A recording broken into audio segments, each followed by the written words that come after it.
जय हिंद साथियों, आज हम लोग इस वीडियो में बात करेंगे बिहार जाति आधारित गणना के दूसरे चरण में जो एक अपडेट आया है उसके बारे में। इस संबंध में बिहार सरकार सामान्य प्रशासन विभाग के द्वारा एक पत्र जारी किया गया है। सबसे पहले हम लोग उस पत्र को देखेंगे, इसके बाद उस पत्र में जिन बातों की चर्चा की गई है उसे हम लोग प्रपत्र पर उदाहरण के रूप में भी करके देखेंगे। तो चलिए सबसे पहले हम लोग पत्र को देखते हैं कि आखिर पत्र में किन बातों की चर्चा की गई है। और साथियों, अगर आप चैनल पर नए आए हैं तो चैनल को सब्सक्राइब कर लें, जिससे कि आपको शिक्षा विभाग से रिलेटेड लेटेस्ट अपडेट समय समय पर मिलता रहे। साथियों, पत्र अब आपके सामने है। आप देख सकते हैं कि बिहार सरकार सामान्य प्रशासन विभाग के द्वारा यह पत्र जारी किया गया है दिनांक 15/4/2023 को। विषय है इस पत्र का बिहार जाति आधारित गणना 2022 के प्रश्न संख्या 12 अस्थायी प्रवासी स्थिति में अतिरिक्त सूचना प्रपत्र में अंकित करने के संबंध में। साथियों, आपने देखा होगा मोबाइल ऐप या फिर गणना प्रपत्र में क्वेश्चन नंबर 12 में अस्थायी प्रवासी स्थिति को दर्शाया गया है, जिसमें 7 प्रकार के विकल्प दिए गए हैं। उसी 7 प्रकार के विकल्प के बारे में इस पत्र में चर्चा की गई है। तो आइए देखते हैं कि इस पत्र में आखिर किन बातों की चर्चा की गई है। पत्र को पढ़ते हैं एक बार, इसके बाद हम लोग उसको करके भी देखेंगे कि आखिर गणना प्रपत्र में किस प्रकार ये भरा जाएगा। चलिए पहले पत्र देख लेते हैं, पत्र को समझ लेते हैं, इसके बाद उसको करेंगे। ठीक है। वहां से उपरोक्त विषय के संबंध में निर्देशानुसार सूचित करना है कि बिहार जाति आधारित गणना 2022 में क्वेश्चन नंबर 12 अस्थायी प्रवासी स्थिति के अधीन गणना स्थल से अन्य स्थान पर अस्थायी रूप से प्रवास करने वाले व्यक्तियों को 6 श्रेणियों में बांटते हुए उनका कोड निर्धारित किया गया है। इस संबंध में यह निर्देशित किया जाना है कि जिन व्यक्तियों के लिए प्रश्न संख्या क्वेश्चन 12 का कोड संख्या 2 या 3 का उपयोग किया जाएगा, उस व्यक्ति के सम्मुख प्रपत्र के अंत आधार संख्या के कॉलम के बाद। साथियों, आपने देखा होगा गणना प्रपत्र में आधार संख्या का एक कॉलम बना हुआ है, जिसे कोई व्यक्ति या परिवार अपनी स्वेच्छा से दे सकता है। हमें उनसे मांगना है, अगर उन्हें इच्छा है तो वो देंगे, अन्यथा नहीं भी दे सकते हैं। कोई अनिवार्य आधार संख्या के लिए कोई अनिवार्यता नहीं है कि उनको देना ही है। तो उसमें यही बात बताया गया है इस पत्र में कि आधार संख्या के कॉलम के बाद जिला कोड भी पिन से अंकित किया जाएगा। इस संबंध में जिला कोड अनुलग्नक 1 के रूप में संलग्न है। जिन व्यक्तियों के लिए प्रश्न संख्या क्वेश्चन 12 में अन्य राज्य में शिक्षा या नौकरी से संबंधित कोड संख्या 4 या 6 का उपयोग किया जाएगा, उस व्यक्ति के सम्मुख प्रपत्र के अंत आधार संख्या के कॉलम के बाद में राज्य कोड भी पिन से अंकित किया जाना है। राज्य कोड अनुलग्नक। इसी प्रकार जिन व्यक्तियों के लिए प्रश्न संख्या क्वेश्चन नंबर 12 में अन्य देश में नौकरी या शिक्षा का कोड 5 या 7 का उल्लेख किया जाएगा, उस व्यक्ति के नाम के सम्मुख प्रपत्र के अंत आधार संख्या के कॉलम के बाद में देश के कोड को भी पिन से लिखा जाएगा। देश के कोड की सूची अनुलग्नक 3 के रूप में संलग्न है। साथियों, अगर आपके पास देश का कोड, राज्य का कोड या जिला कोड का सूची नहीं उपलब्ध नहीं है तो मैं वीडियो के अंत में उसे दे दूंगा। आप वहां से देख करके कोड गणना प्रपत्र में दर्ज कर सकते हैं। साथियों, अभी हम लोगों ने पत्र को पढ़ा और उसमें देखा कि किन बातों की चर्चा की गई है। अब जिन बातों की चर्चा पत्र में की गई है उसी आधार पर हम लोग गणना प्रपत्र में किस प्रकार से भरा जाना है इसे भी करके देखेंगे। तो चलिए गणना प्रपत्र पर किस प्रकार किया जाना है इसे देखते हैं। साथियों, अब आपके सामने गणना प्रपत्र है। इसमें आप देख सकते हैं कि मैंने 2 बॉक्स बनाया है रेड कलर का। एक रेड कलर क्वेश्चन नंबर 12 का है और एक रेड कलर का ये जो बॉक्स है उसमें मैंने कोड को दर्शाया है। अब मैंने ये कोड को कैसे दर्शाया है इसी बात की चर्चा हम लोग करेंगे जो पत्र में किया गया उसी के माध्यम से। तो देखिए, अब यहाँ पर मैंने क्वेश्चन नंबर 12 में कोड 2 डाला है, यानी कि वह व्यक्ति जो है बिहार के अन्य स्थान पर नौकरी या रोजगार करता है।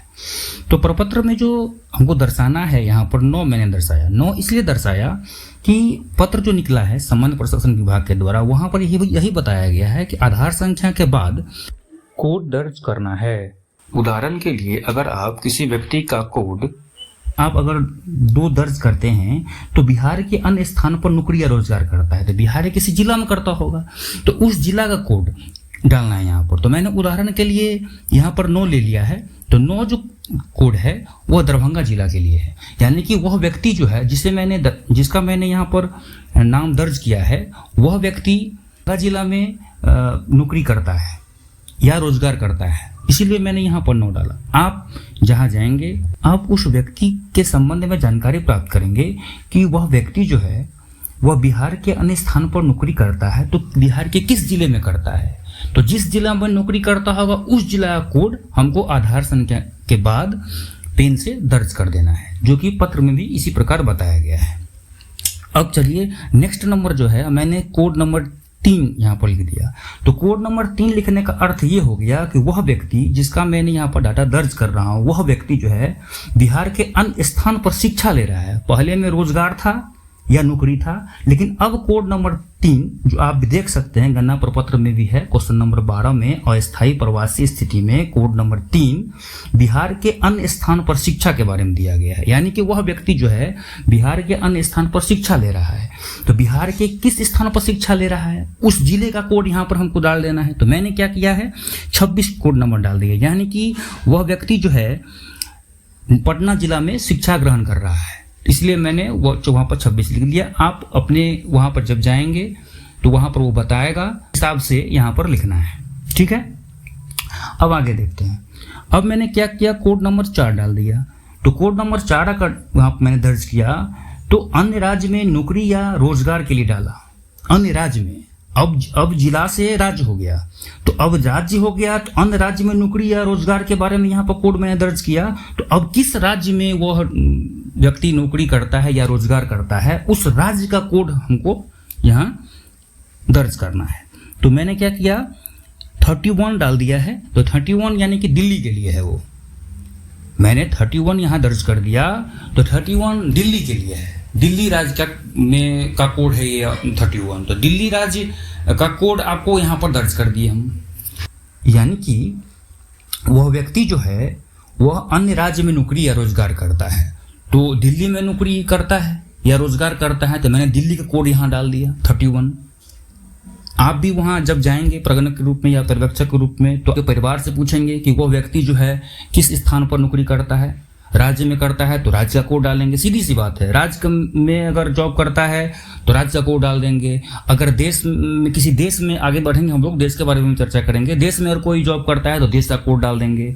अगर किसी राज्य में करता है या जिला में करता है तो इसी तरह से हमको कोड सिर्फ डालना है। मतलब ये जो पत्र निकला है विभाग के द्वारा, इसमें सिर्फ इतना ही है कि अगर कोई व्यक्ति जिस राज्य में या जिस जिला में या जिस देश में जॉब करता है, उस देश, राज्य या जिला का कोड हमें आधार संख्या कॉलम के बाद पेन से लिख देना है, जो कि मैंने यहाँ पर लिख करके आप लोगों को दिखा दिया है। तो चलिए कोड नंबर 5 है। तो कोड नंबर 5 मैंने यहाँ पर, कोड नंबर 5 है। तो कोड नंबर 5 में क्या है, अन्य देश में नौकरी या रोजगार।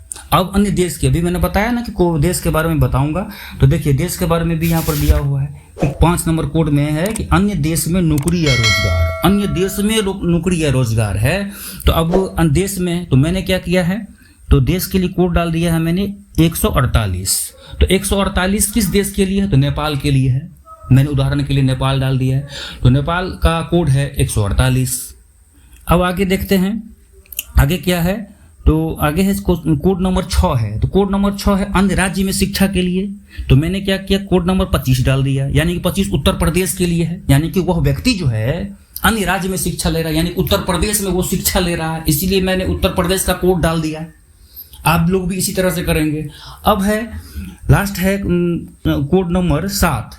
तो कोड नंबर 7 क्या चीज के लिए है, तो अन्य देश में शिक्षा के लिए है। वह व्यक्ति अन्य देश, किसी देश में जाकर के शिक्षा ग्रहण कर रहा है। तो मैंने क्या किया, कोड डाल दिया है 205। 205 कोड स्विट्जरलैंड देश के लिए है, यानी कि वह व्यक्ति जो है उस देश में शिक्षा ग्रहण कर रहा है, तो मैंने उस देश का कोड डाल दिया। तो इसी प्रकार हम लोग गणना प्रपत्र में भी, इस पत्र के माध्यम से हम लोग को गणना प्रपत्र में भरना है। आप लोग इसी तरह से करेंगे। साथियों, तो हम लोगों ने देखा कि पत्र जो निकला है सामान्य प्रशासन विभाग के द्वारा, उस पत्र के माध्यम से हम लोग गणना पत्र में जो एक्स्ट्रा चीज ऐड करना है वो किस प्रकार करेंगे, इस बात की जानकारी हम लोगों ने यहाँ प्राप्त की। और वीडियो अच्छा लगा तो लाइक कर दीजिएगा, और कोई आप लोगों को क्वेश्चन पूछना है तो कमेंट बॉक्स में पूछ सकते हैं। मिलते हैं एक नई वीडियो में नई खबर के साथ। जय हिंद, वंदे मातरम। धन्यवाद।